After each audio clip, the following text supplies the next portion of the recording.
Hi. మనకున్న కొన్ని అలవాట్ల వల్ల మన శరీరంలో ఉన్న సెల్స్ క్యాన్సర్ సెల్స్‌గా మారే ప్రమాదం ఉంటుంది. మన దేశంలో ఎక్కువగా నోటి క్యాన్సర్ కేసెస్ ఎక్కువగా ఉంటాయి.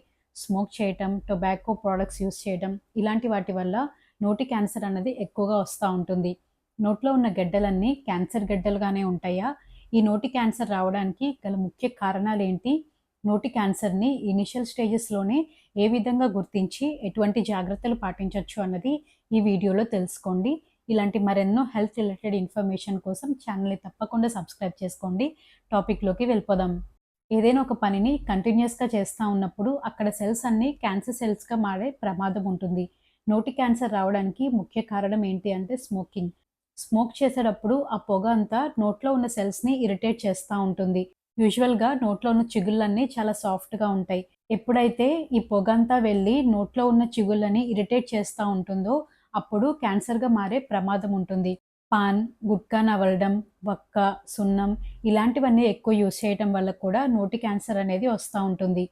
ఈ నోటి క్యాన్సర్ రాకముందు మన శరీరం కొన్ని సంకేతాలను అందిస్తా ఉంటుంది.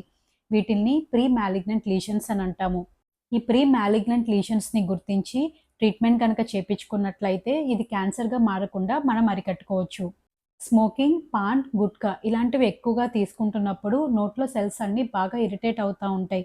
ఇరిటేట్ అయినప్పుడు నోరు మొత్తం స్టిఫ్‌గా అయిపోతుంది. నోట్లో ఫైబ్రస్ బ్యాండ్స్ అన్నవి ఫార్మ్ అవుతాయి. ఇలా ఫైబ్రస్ బ్యాండ్స్ అన్నవి నోట్లో ఎప్పుడు ఫార్మ్ అవుతాయో అప్పుడు వాళ్ళలో నోరు తెరవడం అన్నది చాలా ఇబ్బందిగా అనిపిస్తా ఉంటుంది. అండ్ స్పైసీ ఫుడ్స్‌ని ఎక్కువ తీసుకోలేరు. కొంచెం కారం కూడా వీళ్ళు తీసుకోలేరు. విపరీతంగా నోట్లో బాగా మంటగా అనిపిస్తా ఉంటుంది. అండ్ నోట్లో ఉన్న సలైవా కూడా చాలా తగ్గిపోతుంది. నోరంతా పొడిబారిపోయినట్లు అనిపిస్తా ఉంటుంది. ఈ కండిషన్‌ని ఓరల్ సబ్మ్యూకస్ ఫైబ్రోసిస్ అని అంటాము. ఇది ఒక ప్రీ మాలిగ్నెంట్ లీషన్ అంటే క్యాన్సర్ స్టేజ్ రాకముందు మన బాడీ ఇచ్చే సంకేతం అన్నమాట.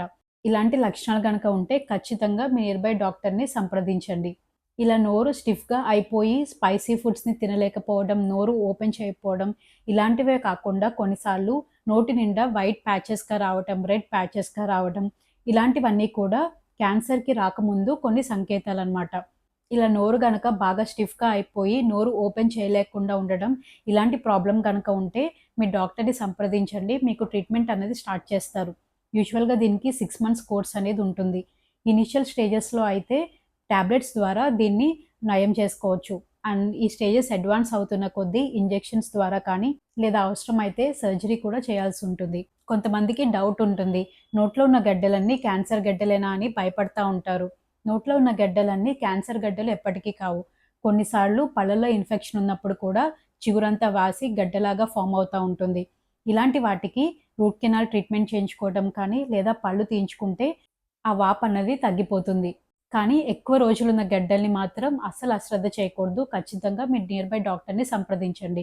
అవసరమైతే ఈ గడ్డలకి బయాప్సీ చేసుకోవటం వల్ల ఈ గడ్డలు క్యాన్సర్ గడ్డలా కాదా అన్నది డిసైడ్ చేసుకోవచ్చు. సో, నోటి క్యాన్సర్ రావడానికి ముఖ్యమైన కారణం ఏంటి అంటే స్మోక్ చేయటం లేదా టొబాకో ప్రొడక్ట్స్ అనేది యూజ్ చేయటం.